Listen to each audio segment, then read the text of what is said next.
My guest is founder of the nonprofit organization Music to Light the World. Stanton Lanier's piano has already brightened and lightened my world with his timeless classics and hymns. He truly is a pianist of peace. You're going to have another sampling of that in just a few moments. But Stanton, come on in here. We want to get to know you. You have not just a wonderful gift at the piano. Thank you. But you have quite a unique story. Yes. This wonderful performance gift and ministry has come from a very unlikely background. Yes. Now, I've just been chatting with you before we began here. You were a chemist. Right. Now, tell us what that really means. What did you do? Well, I thought I wanted to be an engineer because I could do math and science well, and chemistry. That is left hemisphere, right? It is the analytical side of the brain. My dad was a PhD chemist, but my mom was an art major, so I'm conflicted. No wonder. But I had the ability with numbers and math to do science. But what I began to realize is I didn't want to do that for a career because I did like people enough to where I didn't want to just be in the lab or hidden away doing research. So I went on to graduate business school and then had a 15-year business career, and the piano would be my refuge. I would write music or play the piano after a busy day or just to keep that in my life. Now, was that business career financial planning? The majority of it was. 10 plus years was in the financial services business. There was a real calling to that when I was about 30 years old to be a financial planner, and I thought I would do it for my entire career, into retirement. But I began to realize I just needed to listen to God's voice and be surrendered to Him, and that's where the whisperings about the music started to develop. Well, am I right? While you were a financial planner, you wrote 30 songs? I did. You were majorly distracted. Yeah, a couple of evenings a week I would compose, and God had used the 1990s to really speak the scriptures into my life in a powerful way, and I would take those verses and create instrumental music, hit my keyboard with the headphones on to not disturb the peace, so to speak, with a young family. And my wife and I eventually realized that something had to give. I was doing really two careers as it started to grow, and we had to trust God. It wasn't going to be the easy road financially, which is the irony as the financial planning and the savers kind of planners that we are. When you're an artist, what is the job you step into? What is the income generating option that you move to? Right, and it ultimately was to found Music to Light the World in 2004, and that summer is when it became a full-time ministry. We had some people that God raised up to support the ministry and help us to start. So it's from then till now, it's been a combination of financial partners and donors, as well as the sales and performance of the music. So it's a ministry all around. This is a beautiful thing. Now, let me be clear, this is a ministry. CD number 7. Thank you. You know how I describe this?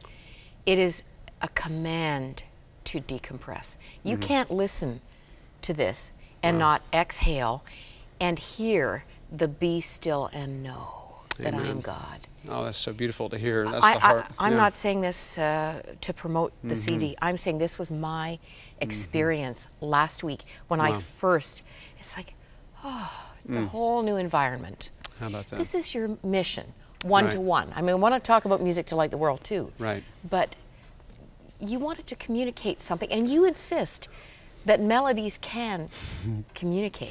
This is the mystery and the wonder of God. My conviction has been growing now for many years. It was 11 years ago I wrote the first melody. And it's amazing to think that that was the beginning during the financial planner years. But my heart from the beginning was to bring peace to the soul.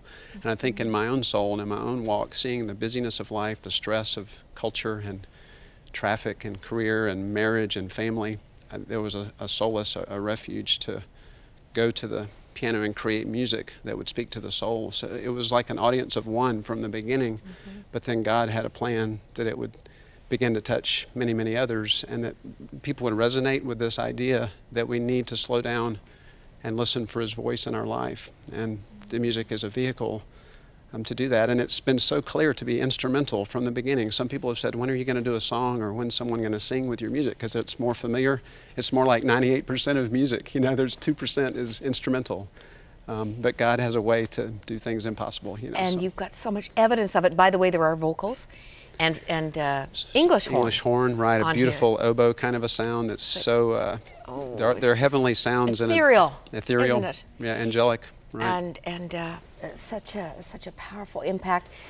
I've got to go to the Weather Channel because I think.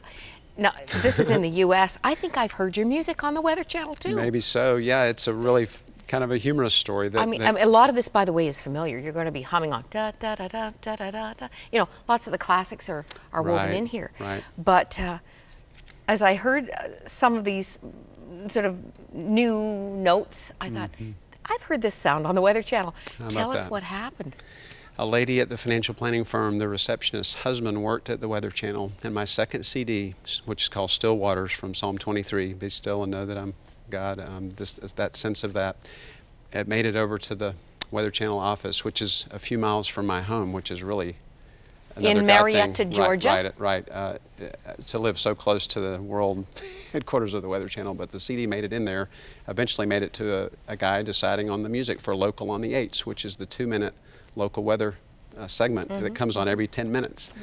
And a piece called How Beautiful in February of 2003 from the Romans, how beautiful are the feet of those who bring good news, began to air, and people started to tell me. I didn't know that it had happened because they didn't tell me ahead of time. It just started, and people started to order the music from around the country. From 30 states. From hearing it on the Local on the 8s. From 30 U.S. states. Right. With testimonies from hospitals and businesses. Right. What were people saying?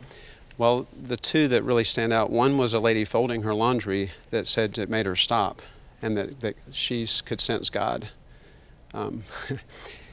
It was emotional when I would get these emails before going to the financial planning job, and that began to be the tug on my heart. Like, am I supposed to do this, Lord? You know, because this is, are you serious? You know, I'll do it if you want me to. But the other one was a 23-year-old man in a Connecticut hospital who had been burned in a car accident, really badly burned. And he emailed that when the music came on, it gave him hope to make it through another day.